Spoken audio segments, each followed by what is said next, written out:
Good morning, good afternoon, good evening, folks. How you doing today? Michael Zuber with One Rental at a Time. And we've got my good friend Stephen Dow with me from Velocity Mortgage. How you doing, sir?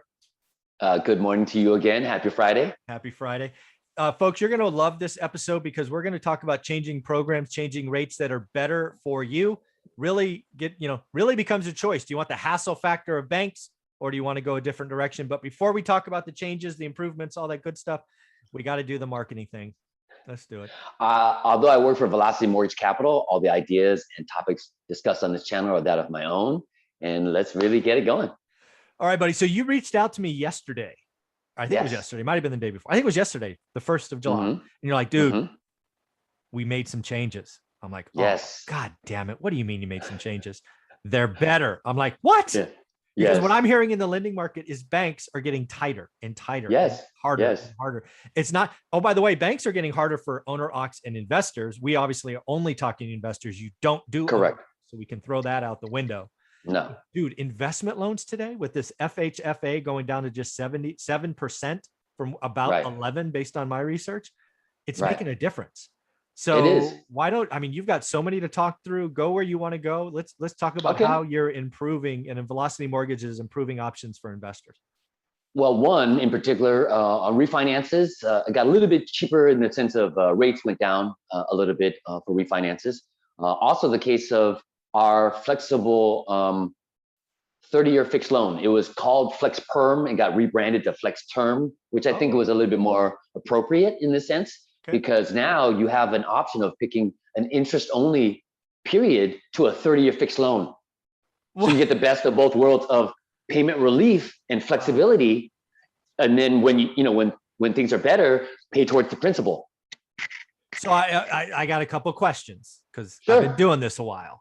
Yes. So this is the 30-year product, right? Did I hear that right? Yes, sir. Yes, sir. So if I remember our past conversations, you're telling me you could do 30-year money on apartments. Yes. Think about it. That's where it gets real interesting, my friend. So I've been doing this a while. So a lot of times when I buy value add apartments, Yep. I need a year to maybe 2, depending on the size and the challenge to, let's just call it tenant improvements. Exactly. And I could theoretically get the product and say, you know what, for the first 2 years, I want interest only. Is that what you're telling me? Yep. Exactly. And what's the rate? Anywhere from 1 to 10 years, Mike. And do I make that call up front? Like when I sign the, okay. Correct. Right. So I have a plan for the money. You can still, right, but you can still pay towards principal when you want to. Yeah, it's just you have that option of falling back on the interest-only payment when you need to. So for the first 10 years, if you want. That's amazing. So again, I just want to paint this vision because I've been doing this a while. So okay, I lock up at 10 or 15 or 18. And again, this works for houses, but I'm just playing my game of apartments because 30-year money in apartments is, I can't believe you do that. Yeah. Okay, so I buy a 10-unit fixer. I have to have a plan up front. I actually like that. Mm-hmm. So I sketch it out. I work with my team. I'm like, okay, it's going to take us 2 years. We're going to have to recycle through 2 different tenant bases because you can't go from A to B in one jump. It's got to go A 8.5 and then B. So I need 2 years to do that. I probably would select 3 years. I would just pay the interest for years 1 through 3. And then starting, I guess would be the 37th month, right? 3 times 12 is 36. Correct. The 37th month, I would start paying principal and interest. I'm guessing that would be amortized over the last 27 months. So I make up. Exactly. Correct. That is genius. Okay. Because then now they don't have to refinance again to go into a long-term 30-year now, because the initial short-term money or interest only is typically on short-term money.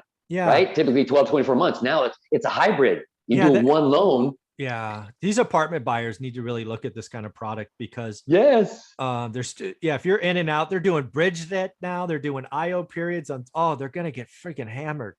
If anybody on my channel is looking at buying their own, right, not syndications, but their own things, and it's a project, you might want to look at a program like this because flexibility. It's it's the plan, right? Turning multifamily is a wildly profitable business, right? If you were doing value add multifamily from 2016 on, you made a killing. The debt structure wasn't very helpful. It made you do 2, right? Get in and out.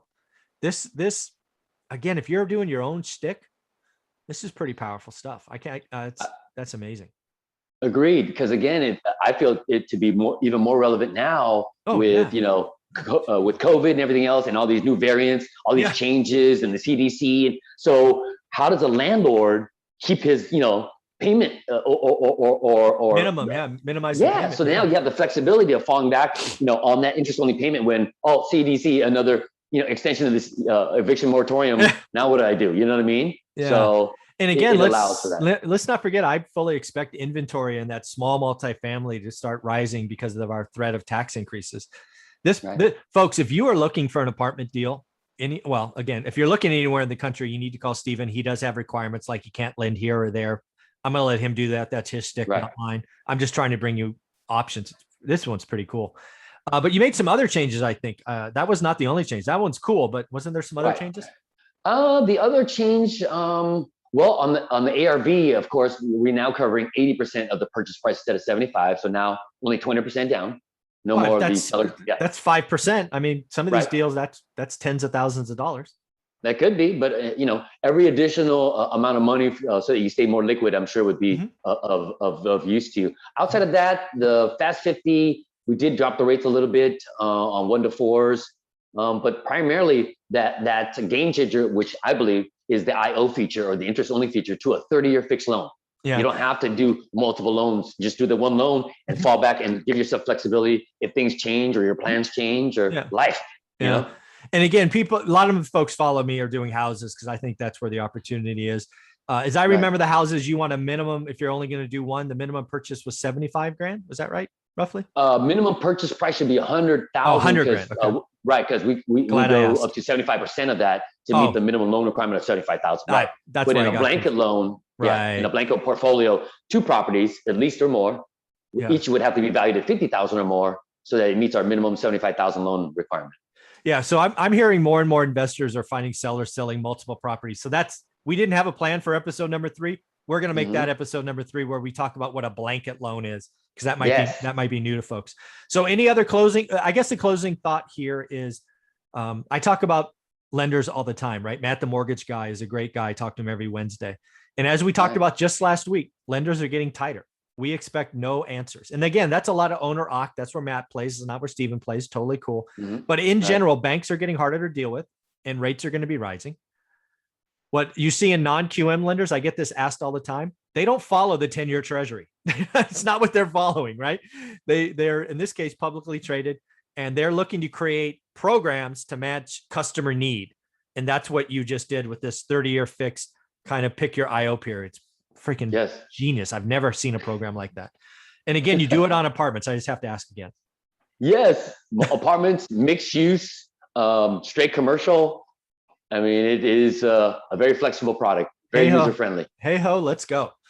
All right. Well, that's I'm gonna have to look at my market and see what I can find. So, Steven, how can people reach out to you if they have questions or want to run some by you? Email is the best.